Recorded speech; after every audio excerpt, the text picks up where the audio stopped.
The boundary command is going to use a selection of 3 or 4 NURBS curves in order to produce a surface. It's pretty easy to use. Let me go ahead and grab my curves menu, and let's see. Let's start off with a 4-curve example. So in the top view, I'm going to hold down the grid snapping key, which is X, and let's just make a curve like so. Now, let's see here. Let's grab my EP curve tool, and I'll curve snap. And let's come here into the side view, and let's see. Let me, maybe not quite that far out. We'll just sort of bend a little curve upward like so. Let's curve snap another one of these. And this one, whoops, let me undo that, excuse me. Just snap that into place, and here we'll kind of go up and bend out. And then I'll make one more that kind of snaps in between these two. Now this is just for an example, and we're going to be talking about a variety of examples using this tool as we kind of work our way along. But now I can select all of these curves, and I can go to Surfaces, Boundary, and it creates a surface right inside like so. Now that's the easiest way to look at this operation. Let's open up some of the options for it. First off, we have curve ordering. The order in which your curves are selected does have an effect over your surface. Maybe not so much of an effect here in this particular example, but let's just say that I was to grab my EP curve tool, and let's see, let's start a curve here, and then we'll snap it all the way back to here. And then we'll go here closer to the middle of the curve and then snap it back to here like so. Let's grab control vertices here, and we'll pull these out to create some interesting curvature. Now, again, if I just select all these curves and apply, Maya automatically creates a little algorithm to select the curves. And you can kind of see that the surface is a little bit different. It's not quite lining up with this curve down here on the bottom, and that has to do with the order in which the curves were selected.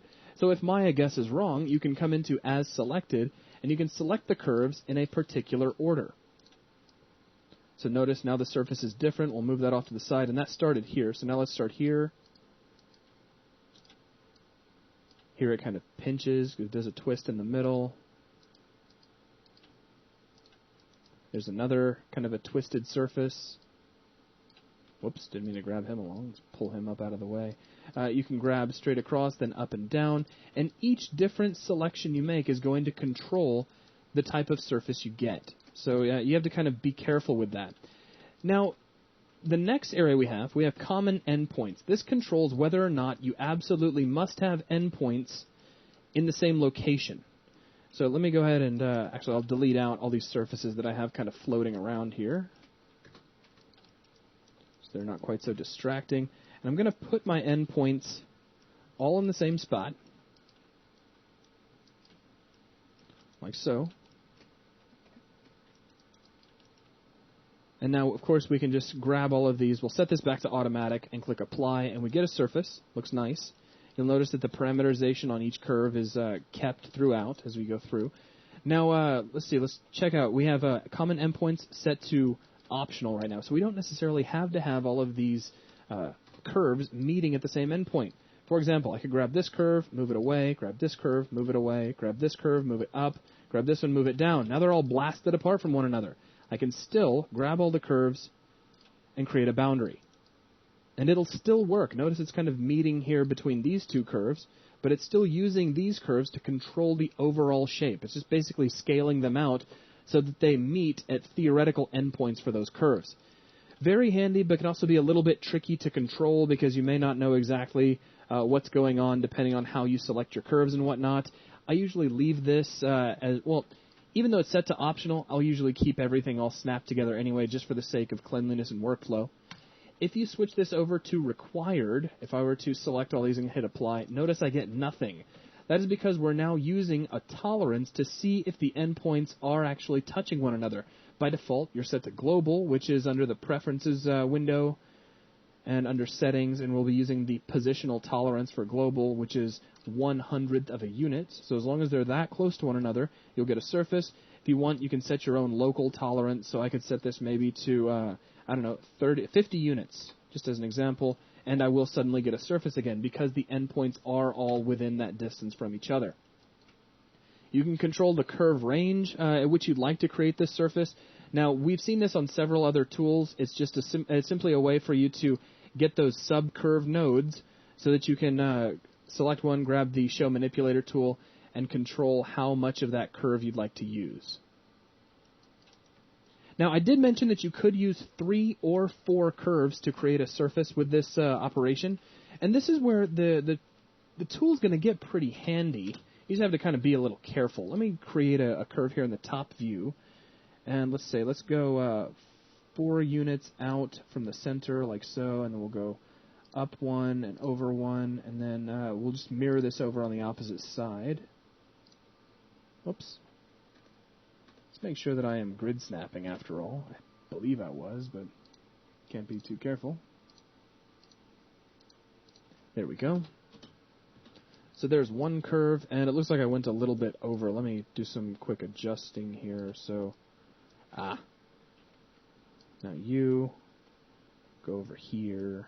Pardon me for just a moment. I'm going to do some modeling. There. Booyah! Awesome. Now, from here, let's come over here to the front view, and we'll create another curve in a very similar fashion. This time we'll kind of go up and over, sort of doming more upwards this time. And let's see, back down like so. So our 2 curves are actually meeting one another. Now what I'm going to do is grab a curve point here in the middle of this curve, like so, and we'll cut this. So now I have 3 curves, 1, 2, and 3. So I can select these curves, like so, come back to surfaces, and run a boundary, and boom. It will actually create a surface. Now, that might be a little bit confusing if you've done a lot of NURBS modeling, because you got to remember, every NURBS surface has to have 4 sides, and technically this one should only have 3, but it doesn't. What's just happened is it has a 4th side that is scaled down to a single point, which can, in some cases, pose a problem. You have what's called a divergent surface that might cause problems for rendering engines and whatnot.